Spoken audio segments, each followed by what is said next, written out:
Coach, when you have a back-to-back this early in the season, how do you get guys ready? What are some of the focuses to get the guys prepared to play the Bulls tonight? You let them get a little bit of time, bless you, during the day. Come back and look at the film, and then just prepare for the next game. You gotta move on quick. Last night we were talking about, Jet and Jonathan getting some minutes there to help out some of the guys get a breather or whatnot. Was there any consideration to put Jace in that second half? Yeah, I mean, there's the consideration of different guys each night. It's just a matter of what the game presents in those moments. The rhythm of the game, how things are going, guys with a different feel for the game. And that's going to be for all 82. It's going to be different on any given night. And I think that guys have to continue to stay ready when their numbers are called.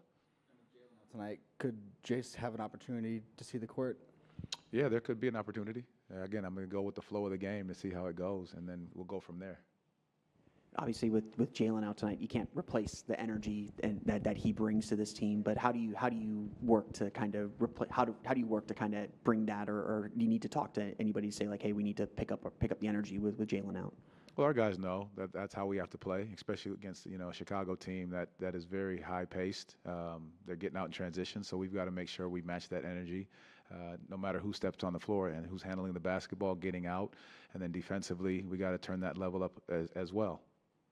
So with the night you had last night, with the free throws being an issue and it being a bit of an issue before, how do you work on it? It's just reps and reps and reps and just keep on going? Yeah. Just your level of concentration, finding your routine, sticking with that routine, and trusting the process that you go through before you step to that line.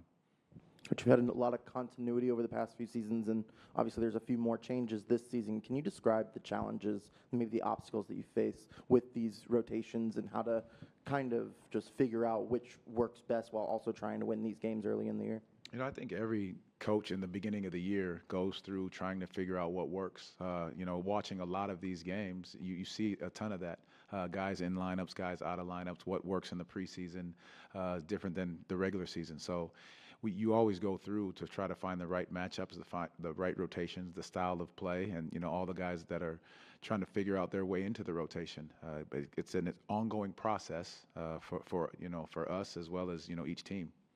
Having had the chance to look back at the tape from last night, what changed in the way that the team was attacking in transition or playing at the pace that you want them to play at? I know that's been a point of emphasis. I know I kind of asked a similar question last night, but what did you notice on the tape as far as kind of keeping that pressure with tempo and pace up? Yeah, you used a great word right there, was the pressure.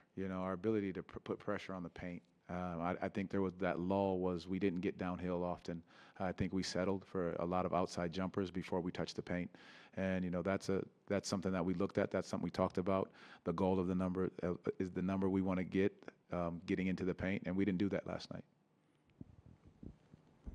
Do you see any differences? I know it's only one game, but do you see any differences from last year's Bulls team to that first game?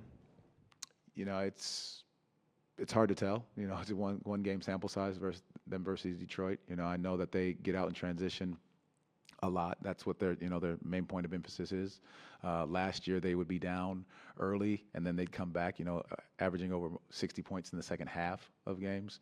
And so I think our ability to just sustain it for 48 minutes is going to be key playing this team. Going to take the stab in the dark here, but with Jalen out, who's going to start in his place tonight?